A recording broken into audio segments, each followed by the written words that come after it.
Fala aí, galerinha, tudo bem com vocês? E aí vamos conversar um pouquinho sobre isomeria no contexto da prova da UES. Eu trouxe 5 questões para você e eu quero compartilhar um pouquinho desse conhecimento que pode agregar valor em sua aprovação. Então vamos aí à nossa primeira questão de hoje, tá? Uma questão que caiu na primeira fase de 2020, que aborda aí um medicamento chamado talidomida. E essa questão vai abordar um tipo de isomeria óptica chamada de RS, onde nós temos o seguinte, que a estrutura R é um medicamento sedativo e hipnótico, e a estrutura S é um medicamento causador da anomalia. Esse S, ele provocava nos pacientes um efeito chamado focomelia, onde a criança nascia com os membros curtos, tá? Mas, Thiago, vem cá. Isso tem a ver com que tipo de isomeria? Com a isomeria óptica. E quando se fala em isomeria óptica, a situação mais comum é a situação que me aparece um tal de carbono assimétrico, ou estereocêntrico, ou como antigamente chamaram de carbono quiral, que é um carbono que está ligado a 4 grupos diferentes entre si. Então, se tem isomeria, se tem carbono assimétrico, eu vou ter isomeria óptica. O lance do destrógeno e do levógeno, só quem pode determinar é um aparelho chamado de polarímetro. Porém, você pode determinar se vai ser o de configuração R ou de configuração S, tá? Então, quando falar em RS, lembrou comigo? Isomeria óptica, tá? Então, eu vou buscar o carbono assimétrico, que é o carbono que está ligado a 4 grupos diferentes entre si. E perceba que esse carbonozinho aqui, ó, que eu estou sinalizando, ele é um carbono assimétrico. Os 4 ligantes a ele são diferentes entre si. E aqui, ó, eu vou ter também o nosso carbono assimétrico, onde eu tenho os 4 grupos ligantes diferentes entre si. E como é que eu vou saber se é R ou se é S, tá? Então, aprende aqui comigo, que é super fácil, tá? Você vai separar os ligantes em ordem de complexidade. E quem é que vai ter a maior complexidade? É o átomo ligado ao carbono que apresenta o maior número atômico. Então, tipo, ó, eu vou observar o meu carbono assimétrico e esse carbono está ligado ao nitrogênio e está ligado a 2 carbonos, ó, e está ligado ao hidrogênio. O grupo de maior complexidade é o nitrogênio, porque o nitrogênio apresenta o maior número atômico, que é o número atômico 7, que a UES te fornece em prova. Então, esse grupo é o grupo de maior complexidade. O hidrogênio, como o número atômico é 1, ele é o grupo de menor complexidade. Então, vou atribuir ele, ó, a numeração 4. Aí eu tenho carbono e carbono, ó, à direita e à esquerda. Só que o carbono da direita está ligado ao oxigênio e ao nitrogênio. E o carbono à minha esquerda está ligado a outro carbono e a hidrogênios. Então, esse grupo da direita vai ser o segundo em complexidade. Porque o número atômico do oxigênio e do nitrogênio é superior ao número atômico do carbono, tá? Então, Thiago, aqui vai ser a complexidade 2. E esse carbono, a complexidade 3. Quando você vai fazer o giro, como assim, Thiago, o giro? Ó, do grupo 1, eu vou para o 2, do 2 para o 3, do 3 para o 4. Então, perceba que essa rotação ela vai ocorrer em sentido horário. Quando se dá em sentido horário, eu uso a letra R, tá? Que vem de rectus, tá? Ou seja, do que é correto. Ou seja, no sentido horário, tá? Então essa foi a classificação utilizada pelos cientistas no passado, tranquilo? Tiago, quando você vem para cá, o nitrogênio é o grupo de complexidade 1, o hidrogênio é o 4, o carbono que está ligado ao nitrogênio e ao oxigênio vai ser o 2, e o carbono à esquerda é o grupo 3. Só que tem um pequeno detalhe agora, tá? Na primeira situação, o hidrogênio, que é o grupo de menor complexidade, ele está por trás do plano. Isso é a situação ideal. Você numera a complexidade e faz o giro. Tranquilo? Agora, perceba que o hidrogênio aqui, ó, está para frente do plano. Ou seja, eu vou ter que ver de forma oposta.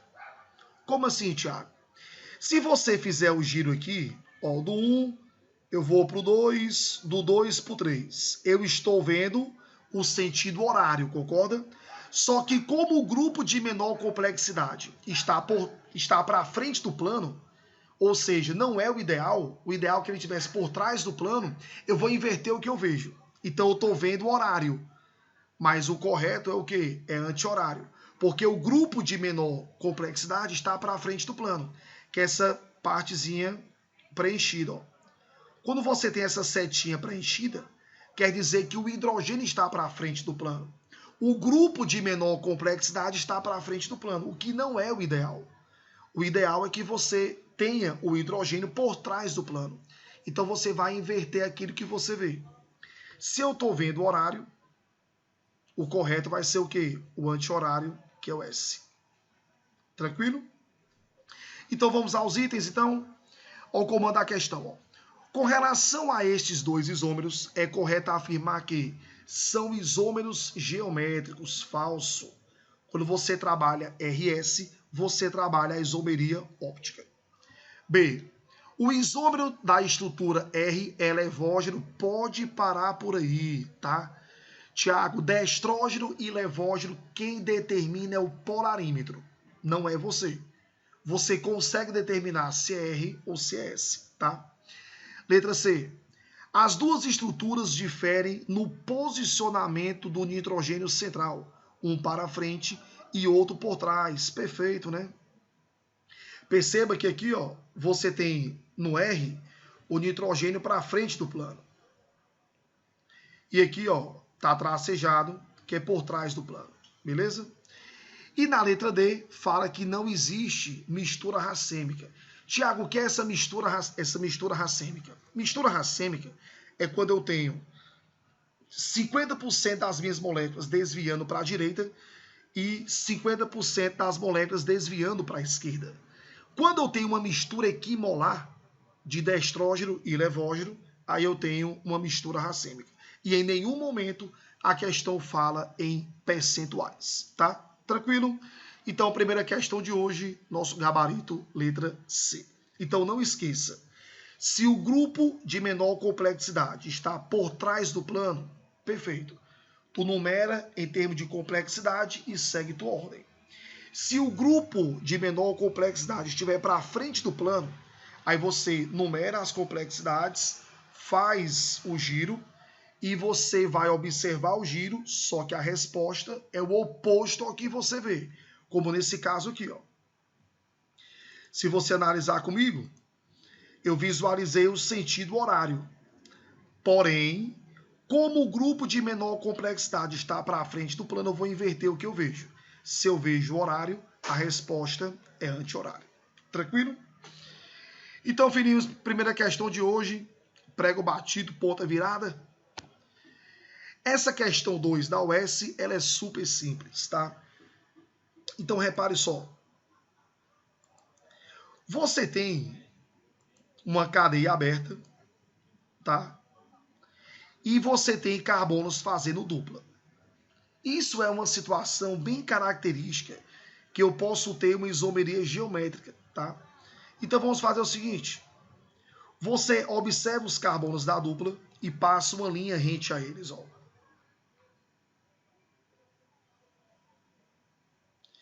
E eu percebo que os grupos de maior complexidade, que no caso aqui, ó, é a carboxila, estão em um mesmo lado, caracterizando a configuração do tipo cis. E quando eu passo uma linha rente aos carbonos da dupla, os grupos de maior complexidade estão em lados opostos, caracterizando a configuração do tipo trans. Beleza? Então, quando você tiver ligações duplas, onde o R1 é diferente do R2 e o R3 é diferente do R4, eu vou ter a isomeria geométrica.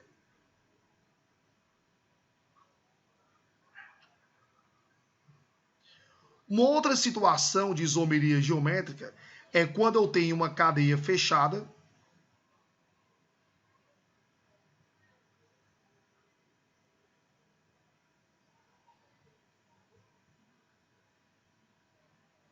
e eu tenho o R1 diferente do R2 e o R3 diferente do R4. Quando isso ocorrer, eu também vou ter a isomeria geométrica. Tranquilo? Dominado? Então, nosso gabarito, letra C de casa. Show? A próxima questão, ela envolve isomeria plana, tá? Que é a isomeria constitucional. E me fala assim, ó, o éter dietílico é uma substância líquida, volátil e altamente inflamável. Utilizado inicialmente como anestésico, seu uso foi descontinuado pelo risco de explosão. Isso porque o éter, quando entra em contato com o oxigênio, se transforma em peróxido, tá? Que é altamente instável e explosivo. Atualmente serve como ótimo solvente para experiências químicas em laboratórios. Este composto orgânico é isômero, grifou isso aqui, ó, de um álcool primário de cadeia não ramificada, cujo nome é. Então, de cara, eu vou riscar a letra B. Porque quando eu tenho metilprop, isso aqui é uma cadeia ramificada. Show? Eu vou riscar a letra D, porque o meu composto, ó, ele é etoxietano. Eu tenho no total 4 carbonos. E na letra D eu tenho 5. Show? Quando eu pego butan 2-ol, então a hidroxila está no carbono 2, que é um carbono secundário. Então esse álcool aqui, ele é um álcool secundário. Agora, como a hidroxila está no carbono 1, aí eu vou ter um carbono, desculpa aqui, ó, eu vou ter um carbono primário. Então, o butano 1-ol, eu tenho CH3, CH2, CH2, CH2, OH. Então, aqui você tem um carbono do tipo primário, que é um carbono que está ligado a um outro carbono. Tranquilo? Então, Tiago, nosso gabarito, letra C de casa. Beleza? Na questão 4, uma questão também bem interessante, que fala sobre isomeria plana. Ele coloca assim, ó, leia atentamente as seguintes informações referentes a 3 substâncias denominadas E, G e J. Número 1. O ácido propanóico é obtido a partir da substância E. Meu irmão, lembrou comigo assim, ó. Quando você pega um álcool primário, que ele oxida, ele se transforma em aldeído. E o aldeído, quando oxida, se transforma em ácido carboxílico. Beleza, Tits? Então, essa substância pode ser um aldeído ou um álcool primário, tá? Quando eu pego a letra A, me fala que a substância é uma cetona. Jamais. 2. A substância G é isômero de posição do propanol. A UES comete um erro aqui, tá? Porque existe o propan 1-ol e o propan 2-ol, tá? Então, vai ser um dos dois, né? Então, eu posso ter aqui, ó, o propan 1-ol ou propan 2-ol, onde você muda a posição do grupo funcional, tá? Então, assim, ó, falar pra gente que G é um éter, não, Thiago. Porque éter e álcool são isômeros de função e não de posição, beleza? 3. A substância J é isômero de função da substância G. Brother, se o G é um álcool, então o J vai ser um éter. Porque o isômero de função de um álcool é um éter, tá? Então, baby, a letra B me fala assim, ó, J apresenta um heteroátomo, perfeito. Porque quando eu pego o éter, eu tenho oxigênio entre carbonos. Então, nosso gabarito, letra B de bola. E falar que J apresenta uma cadeia carbônica ramificada, falso, tá? J, a única garantia que eu dou para você é que ele é um éter. Tranquilo? E a última questão, uma questão de alto nível, tá? Que me coloca assim, ó. Circula periodicamente pela internet, em e-mails, uma advertência segundo a qual o aquecimento de comida colocada em recipientes de plástico no forno de micro-ondas libera dioxina, uma substância que pode causar câncer. O Instituto Nacional do Câncer, através de sua coordenação de prevenção e vigilância do câncer, emitiu nota técnica sobre a dioxina, em que confirma não só a toxicidade da substância, mas também admite seu potencial carcinogênico. Existem dois isômeros de dioxina, a O-dioxina e a paradioxina. Ambos são heterocíclicos, grifou isso aí comigo, de fórmula molecular C4H4O2. Com relação à fórmula desses isômeros, é correto afirmar que... Então é o seguinte, ó. Vamos montar a estrutura desses carinhas, tá? Eu tenho 4 carbonos, 4 hidrogênios, 2 oxigênios. Lembrando que você tem eles como heteroátomos, tá? Então vamos lá. Eu falo aqui, ó, em heterocíclico. Então vou ter uma cadeia fechada com os oxigênios na forma de heteroátomos, tá? Então ele fala para você aqui, ó, na ortodioxina. Então o orto são vizinhos, né? Então vou colocar aqui, ó, um oxigênio vizinho ao outro e eu vou fechar aqui com os carbonos. 1, 2, 3, 4. Beleza. Tiago, eu tenho 4 hidrogênios, concorda? Beleza. Então, 1, 2, 3, 4. Para estabilizar os carbonos, eu vou colocar uma dupla entre eles, beleza? Pronto. Essa seria a ortodioxina. Vamos para a paradioxina. Para vem de oposto, né? Então ficaria assim, ó.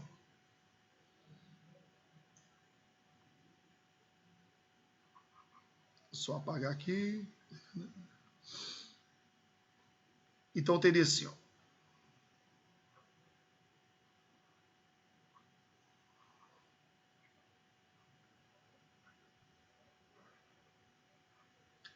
Um hidrogênio em cada carbono. Beleza.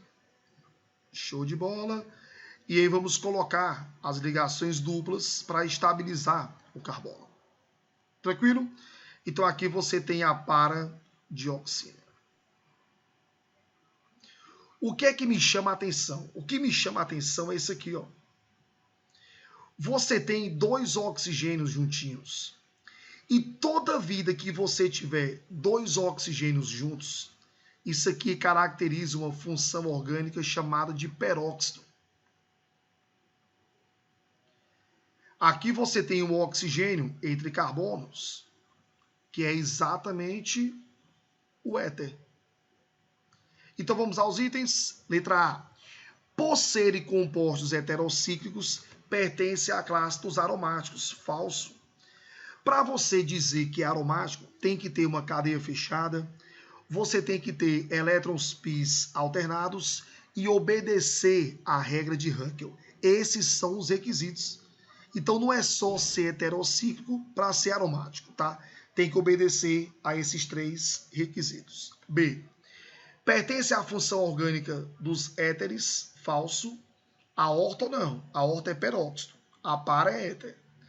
C. Nos isômeros, os dois átomos de oxigênio estão fora da cadeia falso. Você tem uma cadeia heterocíclica, tá? Então, o oxigênio entre carbonos.